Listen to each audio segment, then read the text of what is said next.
નમસ્કાર વિદ્યાર્થી મિત્રો, ફરી એકવાર તમારું સ્વાગત છે અમારી આ યુટ્યુબ ચેનલમાં. તો મિત્રો, આજે આપણા વિડીયોમાં સામાયિક મૂલ્યાંકન પ્રશ્ન બેંકનું સોલ્યુશન જોવાના છે.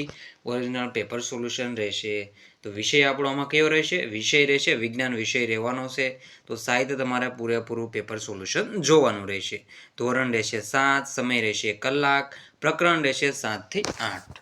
શું રહેશે? ધોરણ આપણું ધોરણ 7, સમય રહેશે 1 કલાક, 1 કલાકનો સમય રહેશે. વિષય રહેશે વિજ્ઞાન વિષય, પ્રકરણ રહેશે 7 થી 8, તારીખ છે 18/1/2025 અને કુલ ગુણ રહેશે 25 ગુણનું પેપર રહેવાનું છે. તો સાહિત્ય તમારે પૂરેપૂરું પેપર સોલ્યુશન જોઈ લેવાનું રહેશે. ચેનલમાં નવો હો તો ચેનલને સબસ્ક્રાઈબ કરવાનું ભૂલતા નહીં.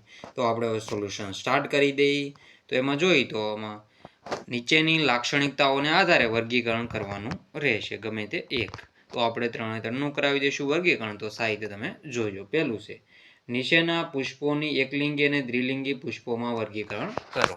તો નીચેના જે પુષ્પો આપેલા છે એને એકલિંગી અને દ્વિલિંગી પુષ્પોમાં વર્ગીકરણ કરવાનું રહેશે. તેમાં છે કાકડી આપેલું છે, પછી ગુલાબ આપેલું છે, જાસૂદ આપેલું છે, પપૈયા આપેલા છે અને લીંબુ આપેલું છે. તો આપણે પેલા એકલિંગી છે, હું તમને એકલિંગી છે એ રેડ કલરથી ટીક કરી દઉં છું. તો એકલિંગીમાં આવશે. તેમાં જોઈએ તો એકલિંગી છે એમાં કયો આવશે? તેમાં કાકડી આવશે અને આવશે પપૈયા. શું આવશે? કાકડી એ એકલિંગીમાં આવશે અને પપૈયા એ પણ એકલિંગીમાં આવશે. તો આ બંને છે એ કાકડી અહીંયા લખી પણ તમને દઉં છું. હાલો લખી નાખીએ.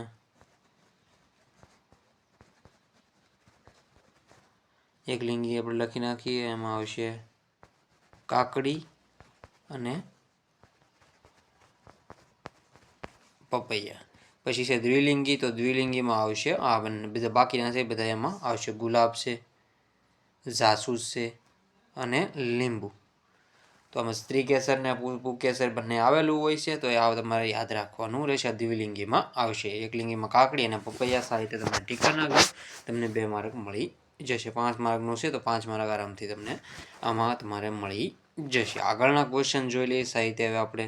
તો બીજા નંબરનું છે નીચે આપેલા ફળોનું માંસલ ફળ અને શુષ્ક ફળમાં વર્ગીકરણ કરો. તો નીચે આપેલા ફળોનું માંસલ ફળ અને શુષ્ક ફળમાં તમારે વર્ગીકરણ કરવાનું રહેશે.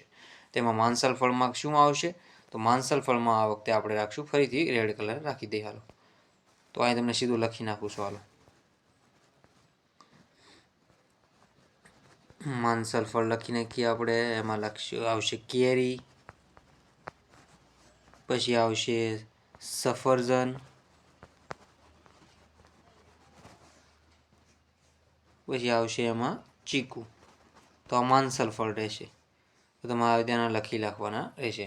કેરી, સફરજન અને ચીકુ છે એ માંસલ ફળ રહેશે. બાકીના છે આ બધા છે જે વટાણા છે અને મગ એ શુષ્ક ફળમાં આવી જશે. તો આ બે છે શું છે? તો આ બે છે એ શુષ્ક ફળમાં આવી જશે. આ બે રહેશે શુષ્ક ફળ. તો આવી રીતે તમારે ટીક કરી લેવું. માંસલ ફળમાં આવશે કેરી, સફરજન અને ચીકુ. વટાણા અને મગ આવશે શુષ્ક ફળમાં, એનો સમાવેશ થશે. તો આપણે આગળના ક્વેશ્ચન હવે સાહિત્ય જોઈ લઈએ. તો સાહિત્ય જોઈ લેજો, સ્ક્રીનશોટ લઈ લેજો. 5 માર્ક રોકડા છે સીધા. ત્રીજા નંબરનું છે નીચેની ગતિઓને સુરેખ ગતિ, વર્તુળમય ગતિ અને દ્વલન ગતિમાં વર્ગીકરણ કરો. તો નીચેની ગતિઓ છે ને સુરેખ ગતિ છે, વર્તુળમય ગતિ અને દ્વલન ગતિમાં વર્ગીકરણ કરવાનું રહેશે. દોડતી વખતે તમારા હાથની ગતિ. તો દોડતી વખતે આપણા હાથ હોય એ આગળ પાછળ આવી રીતે થતા હોય છે. એટલે આમ એક દિશામાં જ હોય. આમ એકવાર ઉપર જતા હોય, એકવાર નીચે જતા. તો એ દ્વલન ગતિમાં આપણો જવાબ શું રહેશે? દ્વલન ગતિ જે આપણો જવાબ રહેશે. સુરેખ ગતિ, વર્તુળમય અને દ્વલન, તેમાં જવાબ આવશે દ્વલન ગતિ. કેમ આપણે ઘડિયાળનો આપણે હજુ તો કાંટો હોય જે આપણે ઉપર એક ઘડિયાળ આવતી હોય છે આવી રીતે, એની આવી રીતે લોલક જેવું આપેલું હોય. લોલક ઘડિયાળમાં અહીંથી ઉપર જતું હોય, પાછું આમ જતું હોય, પાછું અહીંથી આમ ને અહીંથી પાછું આમ થતું હોય આગળ. એની જેમ આ દ્વલન ગતિ જવાબ આપણો રહેશે. પછી આગળનો ક્વેશ્ચન છે ટોર્ચમાંથી નીકળતા પ્રકાશના કિરણની ગતિ. તો ટોર્ચમાંથી જે પ્રકાશ નીકળે એની તો સુરેખ ગતિ જ હોય. તો એમાં આપણો જવાબ રહેશે સુરેખ ગતિ. પછી રહેશે રસ્તા પર દોડતી સાયકલના પૈડાની ગતિ. તો રસ્તા પર જે સાયકલનું પૈડું આવી રીતે હોય છે એ તો કેવું ગતિ કરતું હોય? વર્તુળમય ગતિ કરતું હોય છે. તેમાં આપણો જવાબ આવશે વર્તુળમય ગતિ. કેવો જવાબ આવશે? વર્તુળમય ગતિ.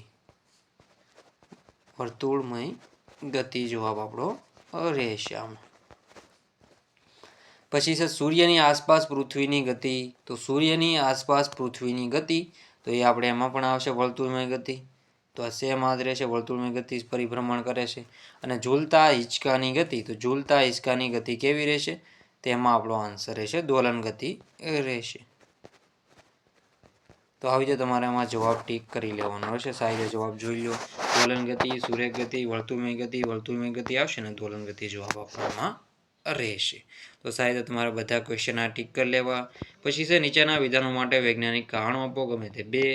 કુદરતી આવેગોને રોકવા જોઈએ નહીં. રુધિરનો રંગ લાલ હોય છે. રુધિરમાં શું? રુધિરનો રંગ લાલ શા માટે હોય છે? તો રુધિરના રક્તકણમાં હિમોગ્લોબિન નામનું તત્વ આવેલું હોય છે.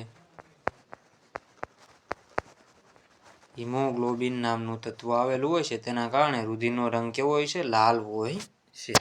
જેમાં રક્તકણમાં છે એ હિમોગ્લોબિન આવેલું હોય છે. રક્તકણ, શ્વેતકણ અને ત્રાકકણ છે, 3 કણો છે આપણા જે રુધિરમાં આવેલા હોય છે. એમાં રક્તકણ છે એ આપણે તો ઓક્સિજનનું પરિવહન, ઓક્સિજન કાર્બન ડાયોક્સાઇડનું પરિવહન કરતું હોય છે. શ્વેતકણ છે એ રક્ષણ કરવાનું કામ કરતું હોય છે. વનસ્પતિમાં ઘટકોનું વહન જરૂરી છે. તો એક જગ્યાએથી આપણે પાણી છે, ખોરાકનું વહન જરૂરી છે, તો આપણે જો વનસ્પતિ સાહિત્ય વિકાસ કરી શકતી હોય છે. આપણે મોડલ પેપરમાંથી તમને મળી જશે આ પ્રશ્ન. બીજનો ફેલાવો જરૂરી છે. તો નવી સંતતિ ઉત્પન્ન કરવા માટે જે બીજ છે એને ફેલાવવો જરૂરી છે, કે બીજ બધી બાજુ ફેલાય તો નવી સંતતિ ઉત્પન્ન થતી હોય છે. અને બધી બાજુ આપણે જોઈએ તો એ વૃક્ષો જોવા મળતા હોય છે, એવી રીતે હોય છે. વનસ્પતિના પુષ્પો રંગબેરંગી અને સુગંધી હોય છે. જો વનસ્પતિના પુષ્પો છે રંગબેરંગી અને સુગંધી હોય તો જે આપણા જે કીટકો છે, બધા જે ભમરા છે, મધમાખીઓ છે, એ બધાને આકર્ષે એટલે એને પછી આપણે જોઈએ તેની પર બેસશે. અને આપણે જોઈએ તો રસ ચૂસે છે અને પછી મધપૂડો બનાવતા હોય છે. પછી એને આપણે જોઈએ તો પરાગરજ ચોટી જતી હોય છે, ત્યાંથી બીજા પુષ્પ પર જતી હોય છે, ત્યાં ફલન થતું હોય છે. અને એવી રીતે આપણે જોઈએ તો એના બીજનો વિકાસ થતો હોય છે. વાનસ્પતિક પ્રજનન માટે કલમ કરવી એ સારો ઉપાય છે. તમને બેઠું પુસ્તકમાંથી આનો જવાબ મળી જશે. પછી છે નીચેના પ્રશ્નોના જવાબ તમારે લખવાના રહેશે. તો જો આ બધા છે, મૂત્રપિંડને સક્રિય અને ઉત્સર્જન તંત્રને સુવ્યવસ્થિત રાખવા માટે કઈ તકેદારી રાખશો? આ બધા ક્વેશ્ચનના આન્સર છે આપણે પાર્ટ 2માં કરાવી દઈશું. બટાટાનું કલિકા સર્જનની ઘટના પુસ્તકમાંથી તમને મળી જશે, 83મા નંબરના પેજ. વનસ્પતિમાં બાષ્પોત્સર્જનની ઘટના પુસ્તકમાંથી બેઠું મળી જશે. અને આ પુષ્પમાં પરાગનયન એટલે શું? તેના પ્રકારો ઉદાહરણ આપી સમજાવો. એના જવાબ પણ તમને બેઠા પુસ્તકમાં મળી જશે. આની ગણતરી આપણે પાર્ટ 2માં કરાવી દઈશું. તો પાર્ટ 2 માટે તમારે ચેનલને સબસ્ક્રાઈબ કરી લેવાની રહેશે. ચેનલમાં નવા હો તો ચેનલને સબસ્ક્રાઈબ કરવાનું ભૂલતા અને શેર પણ આ વિડીયોને કરી દેજો. તો મિત્રો વિડીયોને એન્ડ કરીએ છીએ. જય હિન્દ, જય ભારત.